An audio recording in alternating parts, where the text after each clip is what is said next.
গেল সপ্তাহের প্রথম কার্যদিবসে ঢাকার পুঁজিবাজারে প্রায় ২৫ পয়েন্ট প্রধান সূচকে যোগ হলেও এর পরের ৪ দিন টানা পতনের মুখে প্রায় ১০৪ পয়েন্ট হারায় ডিএসইএক্স। একই চিত্র দেখা গেছে বাজার মূলধনের ক্ষেত্রে। প্রথম কার্যদিবসে ২,০৯২ কোটি টাকা বাজারে যোগ হলেও পরের ৪ কার্যদিবসে ডিএসইর মূলধন কমে ৯,২৪২ কোটি টাকা।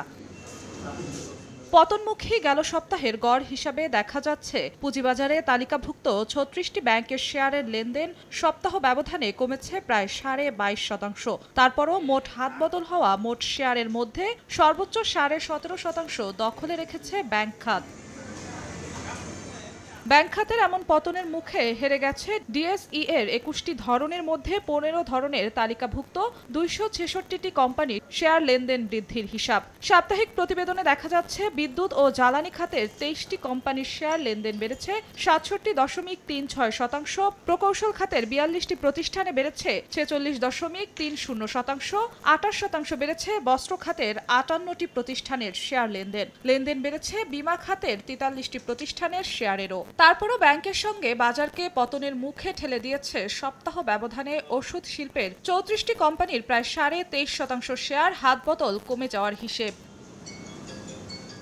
নিম্নমুখী এই বাজারেও গত সপ্তাহে দাম বৃদ্ধির তালিকায় শীর্ষে থেকেছে এ ক্যাটাগরির লিন্ডে বাংলাদেশ লিমিটেড, যে কোম্পানিটি সম্প্রতি শেয়ার হোল্ডারদের জন্য ৪,১০০% ক্যাশ ডিভিডেন্ড দেওয়ার ঘোষণা দিয়েছে। অর্থাৎ ১০ টাকা অভিহিত মূল্যের প্রতিটি শেয়ারের বিপরীতে ৪১০ টাকা ডিভিডেন্ড পাবেন শেয়ার হোল্ডাররা। দাম বৃদ্ধির তালিকায় দ্বিতীয় শীর্ষ অবস্থান দখলে রেখেছে বি ক্যাটাগরির লিব্রা ইনফিউশনস লিমিটেড। তৃতীয় স্থানেও বি ক্যাটাগরির খান ব্রাদার্স পিপি ওভেন ব্যাগ ইন্ডাস্ট্রিজ লিমিটেড। এর পরের অবস্থানে জেট ক্যাটাগরির company national tea company limited ও পঞ্চম স্থান ধরে রেখেছে ফার ইস্ট ইসলামী লাইফ ইন্স্যুরেন্স কোম্পানি লিমিটেড। এই কোম্পানিটিও বর্তমানে রয়েছে জেট ক্যাটাগরিতে।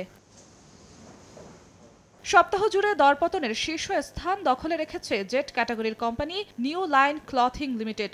দ্বিতীয় স্থানে থেকেছে অবশ্য এ ক্যাটাগরির প্রতিষ্ঠান খুলনা পাওয়ার কোম্পানি লিমিটেড। তৃতীয় স্থানে বি ক্যাটাগরির কোম্পানি শাইনপুকুর সিরামিক্স লিমিটেড। চতুর্থ স্থানেও বি ক্যাটাগরির কোম্পানি কপারটেক ইন্ডাস্ট্রিজ লিমিটেড। আর পঞ্চম স্থানে থেকেছে জেট ক্যাটাগরির আরেক প্রতিষ্ঠান ইয়াকিন পলিমার লিমিটেড কোম্পানি।